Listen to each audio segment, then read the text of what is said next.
Praise the Lord. आप सबको जय मसीह की। मैं परमेश्वर का धन्यवाद देता हूं आज की सुबह दिखाने के लिए। एक और दिन परमेश्वर ने मेरे और आपके जीवन में जोड़ दिया। हम परमेश्वर को कोटि कोटि धन्यवाद दें। एक नया संदेश लेकर मैं पास्टर राज मसीह आपके सम्मुख उपस्थित हूं और आपने देखना शुरू किया है मेरा यूट्यूब चैनल जिसका नाम है ब्रदर राज मसीह। मैं आपसे निवेदन करता हूं, अगर अभी तक आपने मेरे इस चैनल को सब्सक्राइब नहीं किया है तो अभी सब्सक्राइब कर लें। बेल आइकन को दबाएं ताकि नोटिफिकेशन आपके पास पहुंचे। नया वीडियो, नई जानकारियां बिना व्यवधान, बिना रुकावट के आपके पास पहुंच जाए। मेरे सभी वीडियोस को लाइक कीजिए, शेयर कीजिए और कमेंट्स बॉक्स में आकर मुझसे ज़रूर बातचीत कीजिए। Please the Lord. True purse में आज का सवाल है कि परमेश्वर ने आदम को कैसा बनाया। कैसे नहीं, कैसा बनाया। परमेश्वर ने आदम को कैसा बनाया जानते हैं तो कमेंट्स में लिख दीजिए, नहीं तो डिस्क्रिप्शन में आपको इस सवाल का जवाब मिल जाएगा। और यदि आप चाहते हैं हमारे बाइबल स्कूल से 1 साल का कॉरेस्पॉन्डेंस कोर्स करना, यानी कि पत्राचार कोर्स करना, तो इस नंबर पर मुझे व्हाट्सअप मैसेज कीजिए और लिखिए कि मुझे BBS कोर्स करना है। BBS मतलब बेसिक बाइबल स्टडी, जो आपके बेस को मजबूत करेगा। तुरंत जानकारी उसी समय आपको दी जाएगी। मामूली सी फीस है जो आप दे सकते हैं पूरे साल भर की।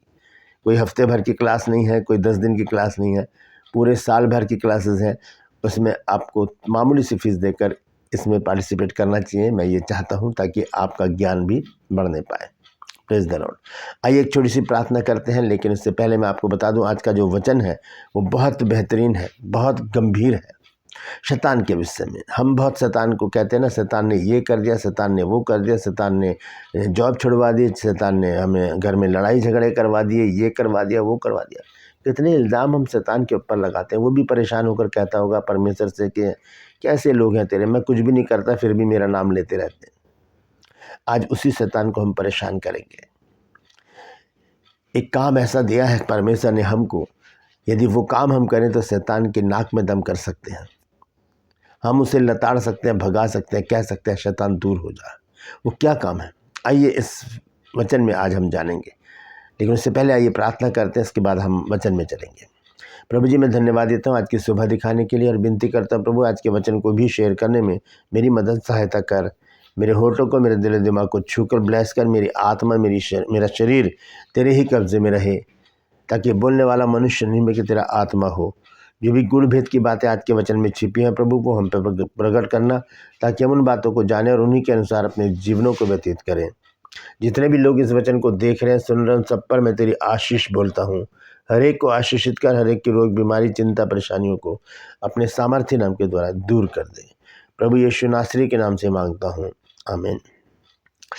Praise the Lord. तो आइए आज के संदेश को शुरू करेंगे। संदेश है कि आओ शैतान को परेशान करें। आओ शैतान को परेशान करें। बहुत परेशान कर रखा है उसने हमको, लेकिन आज हम उसको परेशान करेंगे। परमेश्वर ने बाइबल में हमें बहुत सारी बातें ऐसी बताई हैं। हमें एक कहा गया है कि शैतान का सामना करो तो वो तुम्हारे पास से भाग निकलेगा। याकूब 4 अध्याय के 7 पद में जब हम पढ़ते हैं तो वहाँ लिखा है कि परमेश्वर के अधीन हो जाओ और शैतान का सामना करो तो वो तुम्हारे पास से भाग निकलेगा। और फिर हम रोमियो 16 की 20 में पढ़ते हैं कि शांति का परमेश्वर शैतान को तुम्हारे पाँव से शीघ्र कुचलवा देगा। यीशु मसीह कहते हैं कि मैं शैतान को बिजली की नाई गिरते हुए देख रहा हूँ। तो शैतान के बारे में तो बहुत सारी बातें हैं। अय्यूब के पुस्तक जब हम पढ़ते हैं पहला अध्याय, वहाँ पर भी आर्गुमेंट कर रहा है शैतान परमेश्वर के साथ। तो इतनी हिम्मत है उसकी कि वो परमेश्वर के साथ वाद विवाद कर रहा है। इतनी हिम्मत है उसकी कि वो परमेश्वर के लोगों के साथ बदतमीजियाँ करता है। तो क्या हम कुछ नहीं कर सकते? क्या हम हाथ पे हाथ धर के बैठे रहें? हम हाथ पे हाथ धर के बैठे रहें कि चलो शैतान है ये तो सताएगा ही? नहीं, हमें भी उसको मुंह तोड़ जवाब देने की ज़रूरत है। शैतान कोई हड्डी या मांस का कोई पुतला नहीं है, हमारे जैसा शरीर नहीं है उसका। वो एक आत्मिक प्राणी है। उसको सताने के लिए हमें आत्मिक हथियारों की ज़रूरत पड़ेगी। उसको परास्त करने के लिए हमें आत्मिक बनना पड़ेगा। उसको परास्त करने के लिए हमें उसी के हथियार अपनाने पड़ेंगे। उसी की तरह हमें लड़ाई करनी पड़ेगी, क्योंकि वो बड़ी युक्तियों के साथ काम करता है। आदम और हव्वा को कैसे भगा दिया उसने?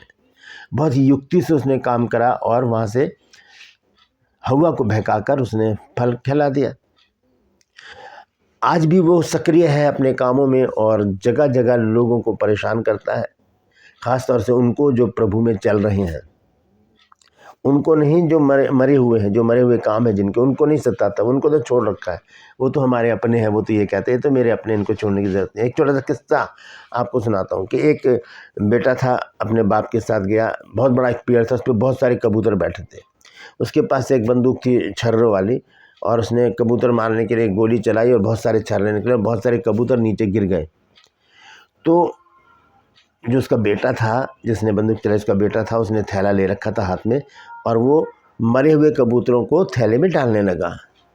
तो उसके बाप ने कहा, बेटा क्या कर रहा है ये मरे हुए हैं, ये तो हमारे हैं, ये जो फुदक रहे हैं, जो भाग रहे हैं, इनको पकड़। इनको पकड़ने के लिए उसके पिता ने कहा, यही प्रवृत्ति शैतान की है, जो मरे हुए हैं वो तो उसके हैं ही, जो ना प्रभु को जानते हैं ना प्रभु में चल रहे हैं, वो जो मरे हुए लोग वो उसी के हैं, वो उनको नहीं छेड़ेगा, वो जैसा जी रहे हैं जीते रहे, वो खुश से। लेकिन जो भाग रहे हैं, जो प्रभु में आगे बढ़ते चले जा रहे हैं, वो उनको पकड़ता है, उनको सताता है, उनके साथ गलत व्यवहार करता है। कितना सताता है शैतान, तो क्यों ना आज हम उसको सताएं। परमेश्वर ने हमको एक विधि दी है, जिसको पूरा करने पर हम शैतान को मुंह तोड़ जवाब दे सकते हैं, मुंह तोड़ जवाब दे सकते हैं, और वो विधि है उपवास। इसके द्वारा हम उसको परेशान कर सकते हैं, क्योंकि ये ऐसी प्रक्रिया है जिसमें हम बिल्कुल नज़दीक होते हैं परमेश्वर के, बिल्कुल नज़दीक, बहुत पास में होते हैं परमेश्वर के। और उपवास के समय हम ऐसा जीवन जी रहे होते हैं जो बिल्कुल आत्मिक होता है। हम संसार से अलग होते हैं, हम सांसारिक बातों से अलग होते हैं, हम शारीरिक बातों से अलग होते हैं, हम एक आत्मिक और आध्यात्मिक जीवन जी रहे होते हैं उपवास के समय। और अच्छी बात यह है कि अभी थोड़े दिनों बाद उपवास शुरू हो जाएंगे, जो पारंपरिक उपवास है वो शुरू होंगे, तो लोग उसमें उपवास ज़रूर रखेंगे। लेकिन उपवास का कोई समय नियुक्त नहीं है, वो हमें खुद नियुक्त करना पड़ेगा। आज ही से रखें, कल से रखें, जब मर्जी रखें उपवास। उपवास का कोई समय नियुक्त नहीं है, हम कभी भी उपवास रख सकते हैं। तो उपवास के समय हमारी परिस्थिति क्या होती है? सबसे पहली बात होती है कि हम उस समय पवित्र होते हैं। हम उपवास के समय पवित्र होते हैं, हम अपने शरीर पर कंट्रोल करते हैं।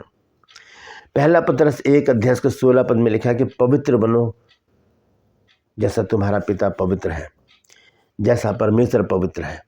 तो वैसा हमको क्या करना पड़ेगा? उपवास के समय अपने ज़ुबान पर, अपनी दृष्टि पर, अपने दिमाग पर और अपने शरीर पर कंट्रोल करना पड़ेगा उपवास के समय। जब हम इनको कंट्रोल करने का प्रयास करेंगे, तब शैतान को हम परास्त करेंगे। वो हमारी ज़ुबान से कुछ गंदी बातें नहीं निकलवाएगा, वो हमारी आँखों से फ़ोन पर कोई गंदी चीज़ें नहीं दिखवाएगा, वो हमारे विचारों से छेड़छाड़ नहीं करेगा, वो किसी भी रीति से हमें नहीं छू पाएगा, क्योंकि उस समय हम परमेश्वर की नज़दीकी में होंगे, हम परमेश्वर के साथ होंगे, वो हमें छू नहीं पाएगा। पहली बात क्या है कि हम पवित्र होंगे उस समय।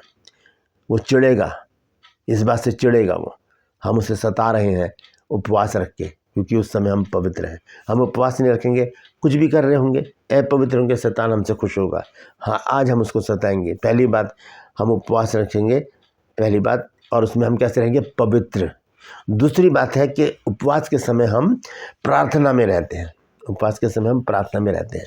एक वचन देखेंगे हम, मत्ती रचित सुसमाचार 26 अध्याय और उसका 41 पद लिखा, जागते रहो और प्रार्थना करते रहो कि तुम परीक्षा में ना पड़ो। आत्मा तो तैयार है परंतु शरीर दुर्बल है। तो जागते रहने के लिए, प्रार्थना करने के लिए कहा गया है। तो पहली बात क्या है? हम पवित्र होते हैं उस समय। दूसरी बात, हम प्रार्थना में होते हैं उपवास के समय।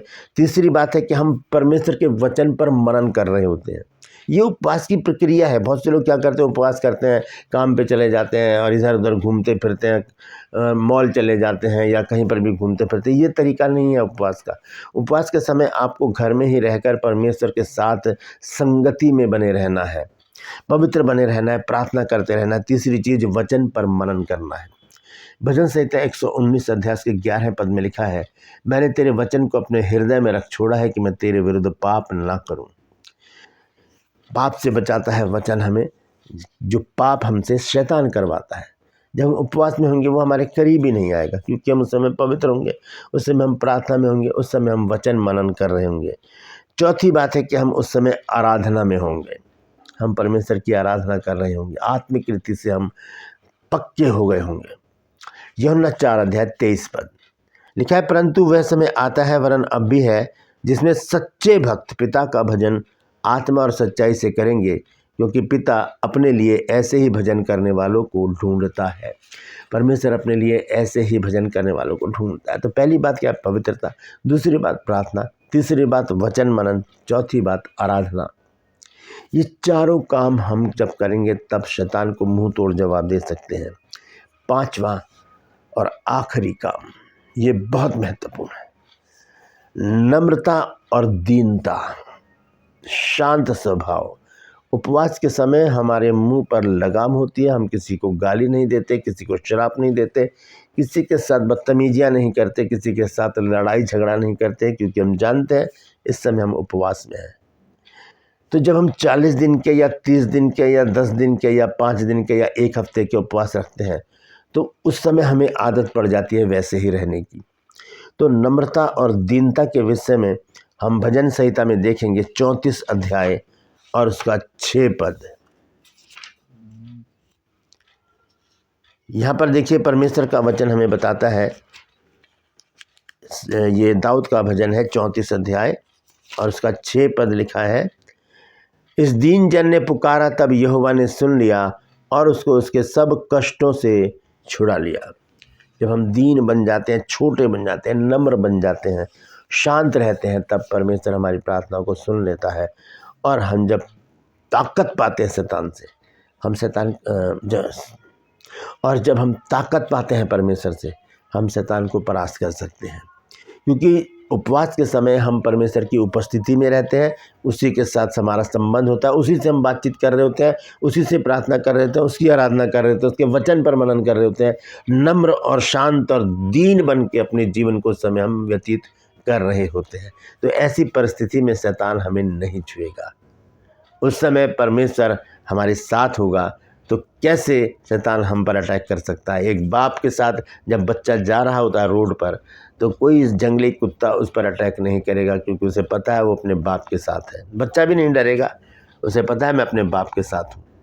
इसी तरह से परमेश्वर के साथ जब हम संगति करते हैं उपवास के समय, तो शैतान हमें छू नहीं सकता, नहीं छुएगा वो, क्योंकि हमने परमेश्वर से उत्पन्न होकर बपतिस्मा लिया और एक नया जीवन पाया है। अंत में एक वचन पढ़ के मैं समाप्त करूंगा। पहला यूहन्ना 15 अध्याय और उसका 18 पद। देखिए यहाँ पर यूहन्ना ने क्या लिखा है। देखिए यहाँ पर लिखा है कि हम जानते हैं कि जो कोई परमेश्वर से उत्पन्न हुआ है वो पाप नहीं करता, पर जो परमेश्वर से उत्पन्न हुआ है उसे वह बचाए रखता है और वह दुष्ट उसे छूने भी नहीं पाता। उपवास के समय जब हम बपतिस्माधारी लोग जब उपवास रखते हैं, परमेश्वर हमें अपना प्रोटेक्शन देता है, जैसे अय्यूब को दिया था, और शैतान हमें छू नहीं पाएगा। तो इसलिए आइए शैतान को परेशान करें उपवास रख के, ताकि हम उस उपवास के समय में हम पवित्र बने रहें, प्रार्थना में लगे रहें, आराधना करते रहें, वचन मनन करते रहें, नम्र और दीन बन के प्रभु की स्तुति आराधना करते रहें। Praise the Lord. परमेश्वर इन वचनों के द्वारा हम सबको आशीष दे। यदि आज आपने कुछ नया सीखा है तो कमेंट्स में ज़रूर लिखिए और इस वचन को शेयर कीजिए, ताकि और भी लोग इन बातों को जान सकें। Praise the Lord. True purse में आज का सवाल है आपको बताना है कि परमेश्वर ने आदम को कैसा बनाया, कैसे नहीं कैसा बनाया। जानते हैं तो कमेंट्स में लिख दीजिए, नहीं तो डिस्क्रिप्शन में आपको इस सवाल का जवाब मिल जाएगा। मैं आपसे निवेदन करता हूं, यदि अभी तक आपने मेरे इन चैनल को सब्सक्राइब नहीं किया तो अभी सब्सक्राइब कर लीजिए, बेल आइकन को दबाइए, ताकि नोटिफिकेशन आपके पास पहुंचे, नया वीडियो, नई जानकारी बिना व्यवधान, बिना रुकावट आपके पास पहुंच जाए। मेरे वीडियोस को लाइक कीजिए और शेयर कीजिए और कमेंट्स बॉक्स में आकर मुझसे ज़रूर बातचीत कीजिए। Praise the Lord. आज के लिए बस इतना ही। फिर मिलूंगा एक नए संदेश के साथ, एक नया वीडियो लेकर। तब तक के लिए मुझे इजाज़त दीजिए, लेकिन अपना और अपनों का ख्याल रखिए और शैतान को परास्त करने के लिए उपवास ज़रूर रखिए। Praise the Lord. परमेश्वर आप सबको आशीष दे।